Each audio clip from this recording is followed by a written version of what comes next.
बिस्मिल्लाहिर्रहमानिर्रहीम। अस्सलाम वालेकुम। Welcome to superior group of colleges Dera Ghazi Khan campus. आज बेटा हम अपने 7th चैप्टर को वाइंड अप करने जा रहे हैं और इसका 10वां लेक्चर जो है हम पढ़ेंगे। हमने बेटा प्रीवियस लेक्चर के अंदर आइसोमेरिज्म और उसकी टाइप्स को स्टार्ट किया था, जिसमें से स्ट्रक्चरल आइसोमेरिज्म और उसके पांचों पार्ट्स को हमने डिटेल से डिस्कस कर लिया था। अब हमारे पास आइसोमेरिज्म की आखिरी टाइप है ज्योमेट्रिक आइसोमेरिज्म, जिसका दूसरा नाम सिस ट्रांस आइसोमेरिज्म भी है। इसमें हम इसकी पूरी डिटेल डिस्कस करेंगे कि भी ये ज्योमेट्रिक आइसोमेरिज्म या सिस ट्रांस आइसोमेरिज्म होती क्या है। ज्योमेट्रिक आइसोमेरिज्म या cis trans isomerism, such compounds which possess the same structural formula, ऐसे कंपाउंड्स जिनका स्ट्रक्चरल फार्मूला सेम होगा, यानी उनमें अरेंजमेंट ऑफ एटम्स जो है वो सेम होगी, उसमें किसी किस्म की तब्दीली नहीं आएगी, but differ with respect two positions of the identical groups in space. लेकिन जब आप तीन डायमेंशंस के अंदर यानी एक्स वाई और जेड एक्सिस के लॉन्ग जब इसमें सेम ग्रुप्स की पोजीशन को आप क्या करेंगे देखेंगे तो वो एक दूसरे से मुख्तलिफ होगी।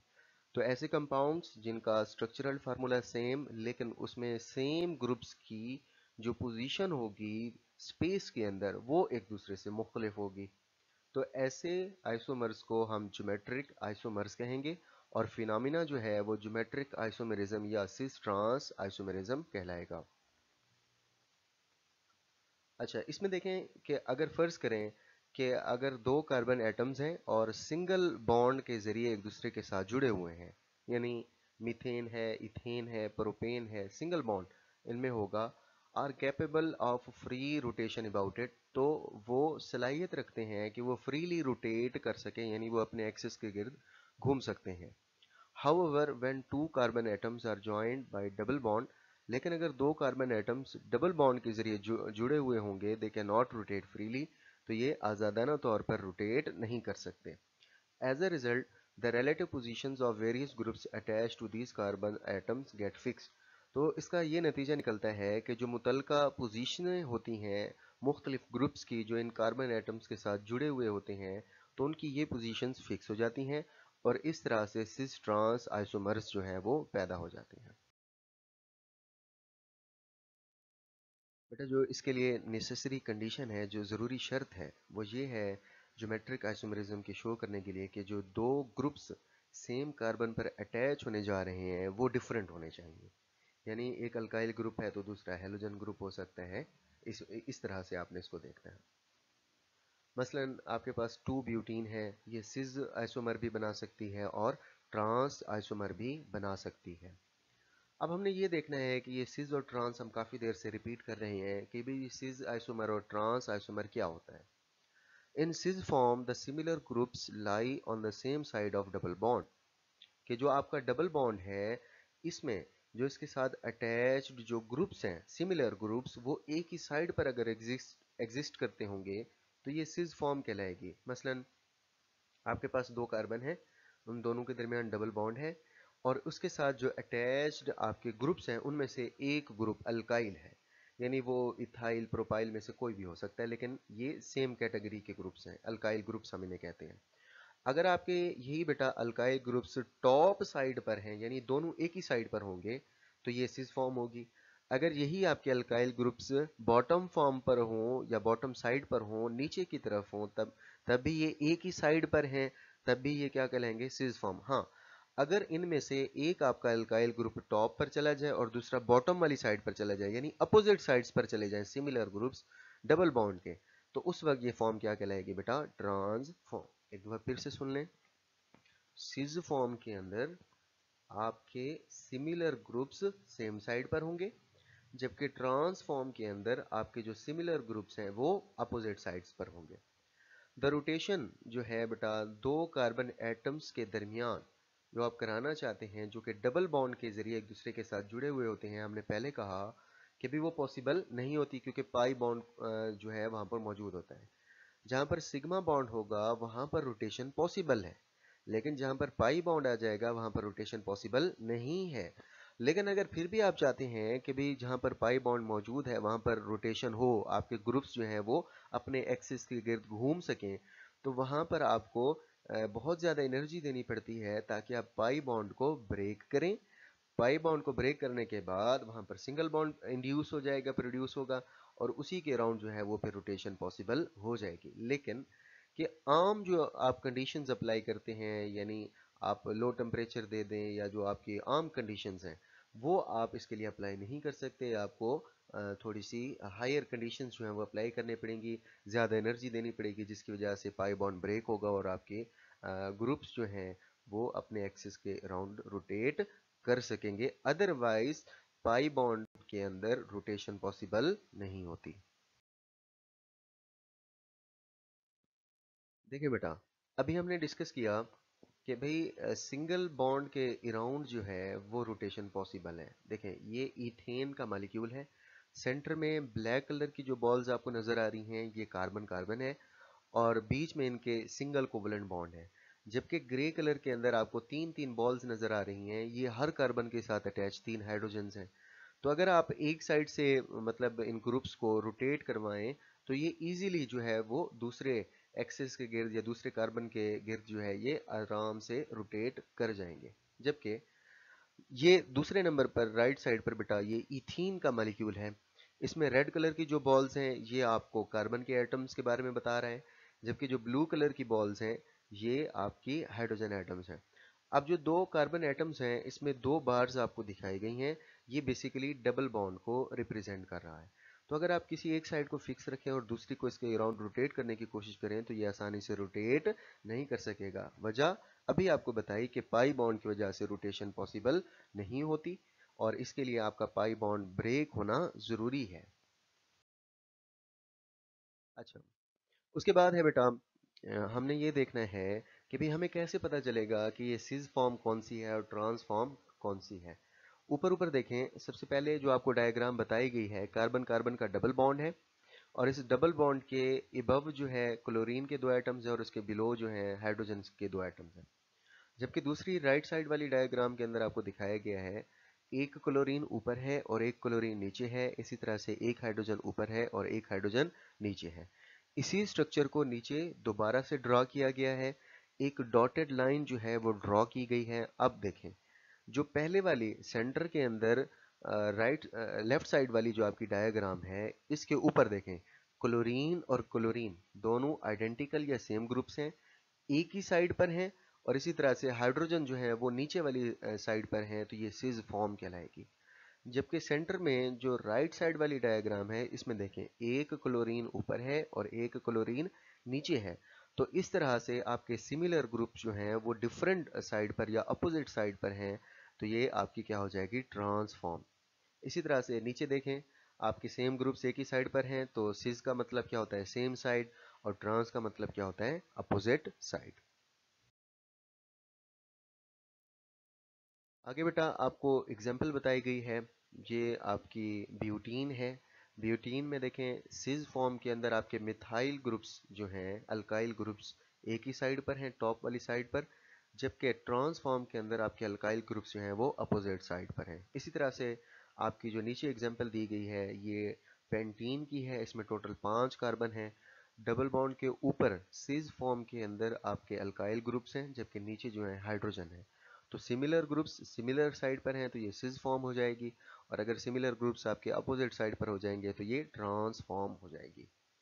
अच्छा, उसके बाद आखिरी देख लें। आखिरी फॉर्म में आपको थोड़ी सी कन्फ्यूजन होगी, लेकिन इसमें आसानी इस तरह से होगी कि आपने ब्रोमीन और क्लोरीन को एक ही ग्रुप यानी हेलोजन कंसीडर करना है। ठीक है, ये पहले हमने टू पेंटीन के बारे में पढ़ा, अब जो है वो हम वन ब्रोमो टू क्लोरोप्रोपीन के बारे में पढ़ने जा रहे हैं। प्रोपीन का मतलब है कि इसमें 3 कार्बन है, वन ब्रोमो का मतलब है कार्बन नंबर 1 पर ब्रोमीन है, और टू क्लोरो का मतलब है कि दूसरी कार्बन पर आपका क्लोरीन है। तो देखें, डबल बॉन्ड के बिल्कुल सेंटर के अंदर आपने डॉटेड लाइन ड्रॉ करनी है। डॉटेड लाइन के इबव पहली डायग्राम के अंदर आपके हेलोजेंस हैं, ऊपर वाली साइड पर ब्रोमीन और क्लोरीन, तो ये सिस फॉर्म होगी, जबकि दूसरी आपकी ट्रांसफॉर्म हो जाएगी।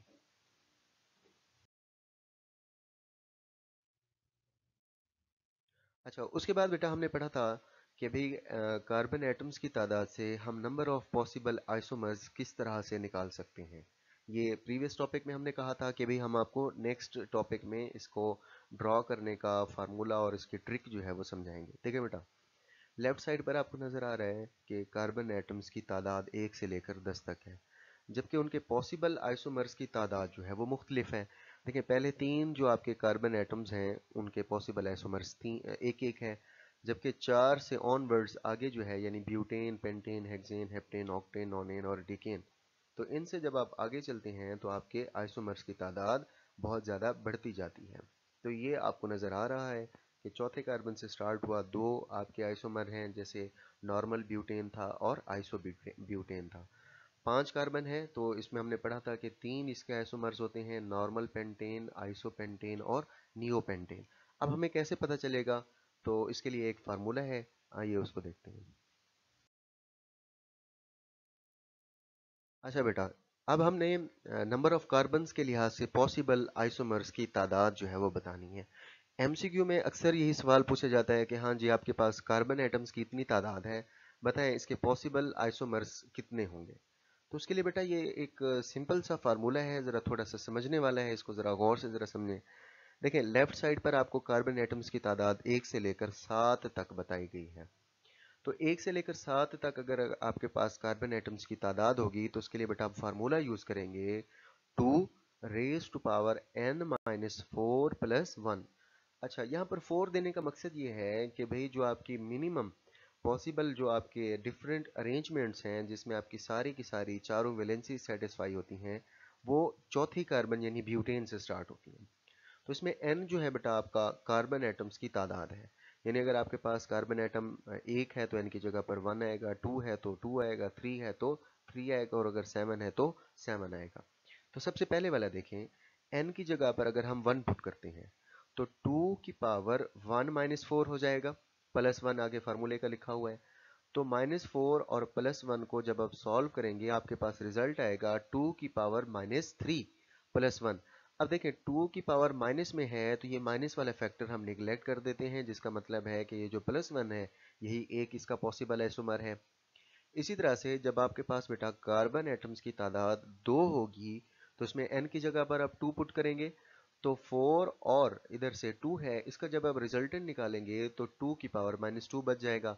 अब यहाँ पर भी पावर माइनस में है तो ये आप फैक्टर निगलेक्ट कर देंगे और इसका पॉसिबल आइसोमर 1 होगा। इसी तरह से 3 का देख लें, अगर आपके पास 3 कार्बन होंगे n की जगह पर 3 लिखेंगे, 3 माइनस 4 हो जाएगा। तो यहाँ से आपके पास रिजल्ट जो है वो भी फिर माइनस का फैक्टर आ रहा है, तो माइनस में कभी भी आपका आइसोमर नहीं हुआ करता, तो बचेगा एक और वही आपका पॉसिबल आइसोमर होगा। फिर जब हम चलते हैं चौथे कार्बन के ऊपर तो n की जगह पर हम 4 लिखते हैं, तो 4 माइनस 4 यहाँ से रिजल्ट आता है बेटा 0, 2 की पावर 0 बच जाएगा। तो किसी भी सब्सटेंस की किसी भी डिजिट की जो पावर 0 होती है उसका मतलब क्या होता है 1। तो 1 प्लस आगे फार्मूले का 1, 1 प्लस 1 कितना हो जाएगा 2। तो चार कार्बन एटम्स में पॉसिबल आइसोमर्स की तादाद 2 हो जाएगी। इसी तरह से पांचवा कार्बन है बेटा, n की जगह पर 5 पुट करेंगे, 5 माइनस 4 लिखेंगे तो रिजल्ट आएगा हमारे पास 1। 2 की पावर 1 का मतलब है 2, आगे प्लस 1 करेंगे तो टोटल कितने हो जाएंगे 3। तो हमने कहा था कि 5 कार्बन वाला जो सब्सटेंस है उसका नाम था पेंटेन, और उसमें पॉसिबल आइसोमर्स की तादाद कितनी थी बेटा 3। कौन कौन से, नॉर्मल पेंटेन और उसके बाद था आइसोपेंटेन और उसके बाद था नियोपेंटेन। इसी तरह से छठा है बेटा, n की जगह पर 6 लिखेंगे, 6 माइनस 4 रिजल्ट आएगा 2। 2 का स्क्वायर है, 2 के स्क्वायर का मतलब होता है 2 टू जार 4, 4 प्लस 1 इज इक्वल टू 5। इसी तरह से अगर आपके पास बेटा कार्बन एटम्स की तादाद 7 होगी तो n की जगह पर आप 7 पुट करेंगे, तो 7 माइनस 4 करेंगे और यहाँ से रिजल्ट आएगा आपका 3। अब 2 की पावर 3 का मतलब है 2 को 3 टाइम्स 2 से मल्टीप्लाई करना है, यानी 2 मल्टीप्लाई विद 2 मल्टीप्लाई विद 2। तो 2 टू जार 4, 4 टू जार 8, 8 प्लस 1 कितना हो जाएगा बेटा 9 पॉसिबल आइसोमर्स। उसके बाद है बेटा नंबर ऑफ कार्बन एटम्स, अगर हमारे पास 8, 9, 10 या उससे हायर हो जाएगी तो उसके लिए फिर हमारे पास एक सेपरेट फार्मूला आ जाता है। जैसे अगर हमारे पास 8 कार्बन है तो इसके लिए फार्मूला होगा 2 इंटू n माइनस 4 पिछले जो हमने सॉल्व किए हैं उसमें 1 से लेकर 7 कार्बन तक हमने +1 लिखा, लेकिन 8, 9 और 10 जब हम इसे आगे ऑनवर्ड्स जाएंगे तो उसमें हमारा नंबर जो है वो बढ़ता जाएगा, तो उसमें +2 आएगा। अब 8 कार्बन के लिए हम n की जगह पर 8 पुट करेंगे, तो 8 पुट करने के बाद 2 की पावर 8 माइनस 4 +2 आ जाएगा। जब हम इसको सॉल्व करेंगे तो 2 की पावर 4 हमारे पास रह जाएगी, और 2 की पावर 4 का मतलब होता है 16। 16 प्लस 2 अगर हम करेंगे तो हमारे पास 18 आ जाएगा। इसी तरह से अगर हमारे पास 9 कार्बन होंगे तो फार्मूला 2 इंटू एन माइनस 4 होगा, लेकिन +2 की बजाय अब क्या हो जाएगा +3। एन की जगह पर हम 9 पुट करेंगे, तो 9 माइनस 4 जो है +3 फार्मूले में वैल्यू पुट करने के बाद हमारे पास वैल्यू आएगी 2 की पावर 5, और 2 की पावर 5 का मतलब होता है 32। 32 में जब +3 करेंगे तो हमारे पास आ जाएंगे 35 पॉसिबल आइसोमर्स। और लास्ट में हमारे पास 10। 10 के लिए ज़रा थोड़ा सा मज़ीद डिफरेंट है, ये कैलकुलेट करने से ही, आपको प्रैक्टिस करने से ही ये चीज़ें समझ में आएंगी। तो 2 इंटू एन की पावर 2 इंटू 2 की power n minus 4 +1 plus n, इसमें थोड़ी सी ज़रा चेंज है। अब n की जगह पर हम 10 पुट करेंगे, 10 में से 4 को माइनस करेंगे तो रिजल्ट आएगा हमारे पास 2 रेज़ टू पावर 6। आगे 1 और 10 को ऐड करेंगे तो क्या हो जाएगा +11। तो 2 की पावर 6 का मतलब होता है 64, और जब इसमें 11 ऐड करेंगे तो हमारे पास 75 इसका रिजल्ट आ जाएगा। तो इस तरह से हमने देखा कि अगर हमारे पास कार्बन नंबर 1 से लेकर 10 तक हो तो हम उसके नंबर ऑफ पॉसिबल आइसोमर्स आसानी से कैलकुलेट कर सकते हैं। लास्ट में एज पर रूटीन इससे रिलेटेड एक्टिविटी है।